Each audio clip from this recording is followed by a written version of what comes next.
My best friend found out I wasn't going to his wedding because his fiance was turbo ghosting me and now they might not be getting married. For some context, my best friend, Alex, 32M, and I, 32M, have been friends since diapers. We're basically family.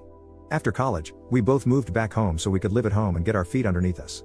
Alex started dating Stella, 35F, a lovely girl, around 4.5 years ago, and from the get-go, she seemed to politely dislike me. I don't know why. Alex and Stella moved across the country in 2021 after Stella earned a promotion at work. In 2022, Alex proposed, and she said yes, so they set a wedding date for the end of September 2023. I received a save the date card at the beginning of the year and, based on the conversations I had with Alex, assumed I would be in the wedding party, either as a groomsman or the best man, but never received any official confirmation from either of them.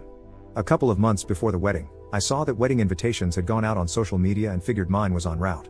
It never came. I waited a couple of weeks, thinking it might have just gotten lost in the mail, before I checked in with him. I called Alex and had a brief conversation with him where he was clearly agitated. He said he was dealing with a lot and would be incommunicado for the near future. He instructed me to direct any wedding-related questions to Stella and mentioned he'd call me when things cooled off. I called, texted, and emailed Stella several times over the course of a week, but she didn't respond to any of them. At this point, I figured I wouldn't be attending the wedding, and that things were really messed up between the two of us for some reason. Yesterday, a little over 3 weeks after our last conversation, Alex DM'd asking if I was free for a chat. I jumped at the opportunity to get some answers, and we FaceTimed each other. After exchanging pleasantries, Alex jumped right into a spiel, saying that he knew I was super busy with work and dealing with a lot of personal stuff, but he'd love it if I could attend his wedding, even just as a guest. He wanted to know if there was anything he could do to help make that happen. I blurted out that I'd love to but hadn't received an invitation. Alex stared blankly at me and said, "What?" I then explained that I hadn't received an invitation. That was the reason I'd called him a few weeks ago, that I'd contacted Stella about it, but she never got back to me and left me on red. I also mentioned that I had no idea what he was talking about regarding me dealing with too much to be involved in the wedding. After a very pregnant pause, he said he needed to go sort things out and that he'd call me when it was done. My phone's blowing up with wedding attendees asking me what the hell happened and why the wedding might be off now. My girlfriend has reaffirmed to me that I did nothing wrong, but I've had people from all sides saying I stuck my nose where it didn't belong and caused a stink, which is really messing with my head. Update 1. Alex and I texted Tuesday night/Wednesday morning. He said he was handling stuff and asked if I'd be free to talk Thursday afternoon with him and Stella, which I agreed to. This is just a rough summary, and I probably forgot some stuff. Frankly, I'm too mentally fried to weave a narrative right now, so it's just going to be bullet points. A couple of pieces of info about Alex to provide some context. Alex was raised fairly sheltered and religious until he was 18, when he went to college and opened up. As a result, he still has some blind spots about certain things. Alex has mild to moderate OCD. It's managed with low levels of medication and maintenance therapy, which is one of the reasons he gets overwhelmed easily, especially from unexpected stressors, and weddings are chock full of those. Now for the actual update. The wedding is still happening, and I will be the best man. I've been briefed on all the responsibilities I need to handle. The person who was filling in for me, Matthew, 34M, one of mine and Alex's good friends, is thrilled not to have to spend the day peopling and can instead run the booze supply to zero. As a result of this clusterflop, the parents of Alex/Stella/whoever is paying for the wedding will be covering the cost of mine and my girlfriend's plane tickets and hotel stay, as well as my best man tuxedo. What was the main driver of this mess in the first place? Stella's pregnant, hooray, I guess. They found out a couple of days after the wedding invites got sent out. Apparently, they were passively trying, then actively trying in 2022, but stopped and switched back to heavy birth control once the save the dates went out because Stella did not want to be pregnant on her wedding day. This led to several changes to the wedding, threw a bunch of other planning into disarray, sent Alex into an OCD spiral for a couple of weeks, which is why he was agitated when I called him and why he needed time to get his head around it all and manage the intrusive thoughts.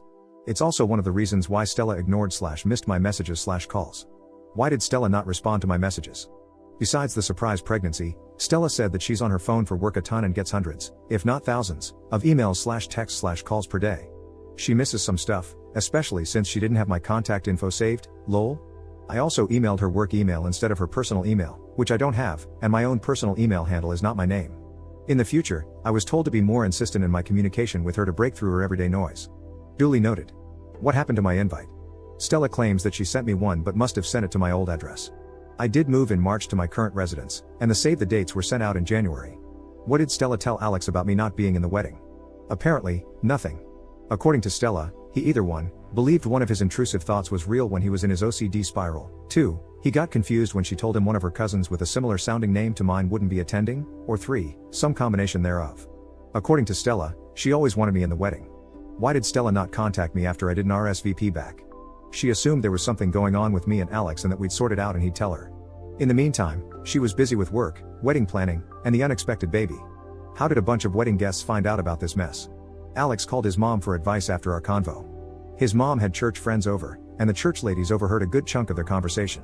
Church ladies are gossipy, and Alex has spent a decent chunk of time the last couple of days putting out fires, so to speak. After about an hour, Stella left to go deal with some wedding stuff, and Alex and I chatted about things for a couple of hours. Do I believe Stella's explanations? Kinda. The baby's real, as far as I know, confirmed by a medical professional. She does have a cousin I know she's close with who has a similar sounding name to mine, and she does work from her phone a lot. But the rest of it just seems a little too convenient, and I feel like I'm left with more questions than answers. The good news is, since I'm in the wedding, I should have great access to figure out what the heck is going on, I hope. Update 2. Valp, it's been a while. Sorry, y'all for taking so long to get this update out. I've been absolutely swamped at work, putting out fires with my hair on fire for the last 6-ish months. So, the wedding was 8 months ago, and here's the Cliff Notes version of the wedding and some post-wedding stuff. The lead-up was boring, a crap ton of emailing back and forth between me, Stella, other wedding people, venues, vendors, etc. Me and Alex had some pretty deep conversations over the week and reaffirmed the importance of our continued friendship. Stuff was really awkward the first night we were there for dinner, especially considering both Alex's stepsister, Sam, 32F, and Stella's younger sister and maid of honor, Diana, 29F, were already staying there. For context, we stayed at an Airbnb within walking distance of Alex's house. I went into event work mode pretty quickly, and that smoothed things out right away and put Stella at ease. I spent most of the lead up to the wedding either at the ceremony/reception site doing liaison/setup or running around picking crap/people/crappy people up with Sam. My girlfriend, Alice, 29F, was kinda miffed about the whole thing. She's never worked a wedding before, just attended, so she expected it to be like 50% working and 50% vacation. It ended up being more like 90% me working and 10% vacation. She spent most of her time helping Alex out with wedding support related stuff or gaming on my laptop when she gassed out or got too overwhelmed. The wedding was a fun mess, with tons of unrelated drama. Stella sure knows how to design a beautiful ceremony and plan a party, I'll give her credit for that. I didn't get to enjoy much of it since I was working the wedding with a few other people in the wedding party more than attending, but oh well. The ceremony took forever, though. I felt terrible for all the bridesmaids who had to wear heels through that.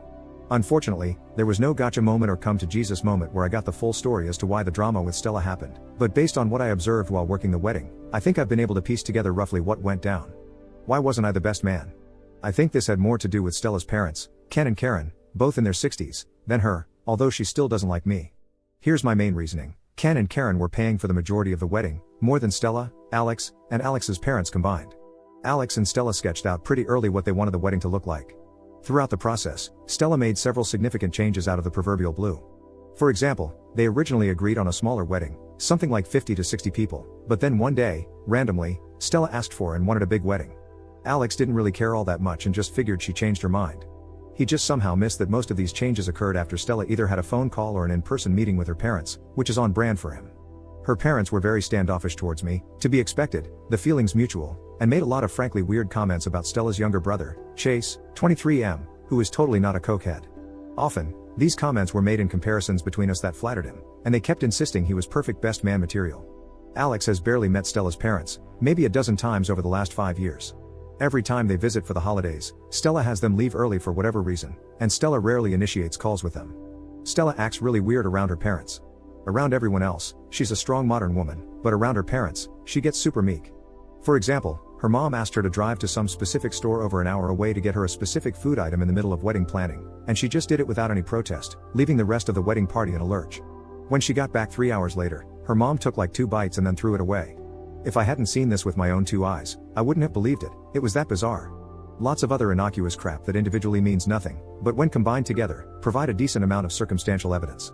So here's what I think happened, roughly. Ken and Karen wanted Chase to be the best man in the wedding, while Alex really wanted me to be the best man. Rather than make a choice, Stella appeased both parties by telling them what they wanted to hear while making no actual decision. The longer it went on, the more complex the lying got. When Alex had his breakdown, Stella saw a way to get out from under her Gordian knot of lies by taking advantage of the crisis. Unfortunately for her, Alex came to his senses before the wedding, started asking questions, and when push finally came to shove, she chose her relationship over whatever the hell is going on with the family, much to their apparent chagrin. Why does Stella not like me? I have 2 main guesses here, I swear a lot. I tend to forget that most people don't use the word FCK as a noun, verb, and adjective on a day-to-day basis. Since I was working the wedding and on my best behavior, I cut down on my swearing by a good 90%. This led me to notice that any time I swear, or anyone for that matter curses, Stella has a little grimace or cringe reaction. Stella herself also rarely curses, and if she does, it's something pretty small like hell or damn it, followed by a quick apology. It's probably exacerbated by the fact that despite my generally unprofessional behavior, I hold a fairly professional job. The dissonance can bother folks. Politics, and before people freak out, I'm somewhere between a democratic socialist and socialist on the political spectrum. I am a far cry from conservative, but for Stella, that's not far enough left. As far as I can tell, she's either a tanky or tanky adjacent. This has been more or less confirmed to me based on her social media engagement relating to the major geopolitical events of the last 6 months or so. Probably exacerbated by the fact that my job involves working in geopolitics, so I am part of the repressive imperialist Western system. And as it turns out, I'm not the only person in the wedding who isn't super fond of Stella, so I found my flock, so to speak. Post-wedding stuff, Alex and Stella had a healthy baby girl named Iris, and Sam and I are the godparents. Alex and I have been talking a lot more. For whatever reason he asks me for childcare tips, like, bruh, I'm just as lost as you hear. We've set up a weekly gaming session where we're slowly slogging through Baldur's Gate 3 with Sam and Matthew. As far as I know, Alex and Stella are in couples counseling, which seems to be helping from my vantage point. Stella was weirdly against it, but Alex pushed for it so he could be a better husband to her, and she relented. As far as I know, Stella's already back at work and on most of her pre-baby schedule. Alex's stepsister Sam has been checking in on them periodically, and according to her, there are no major red flags at the moment. Stella actually texts/emails me stuff now. It's mostly baby pictures, but it's a step in the right direction, and I appreciate it. I send cat pictures in response. Hopefully, this is the last update. My life got far too interesting for that month, and with my current workload, I doubt I could mentally handle more drama.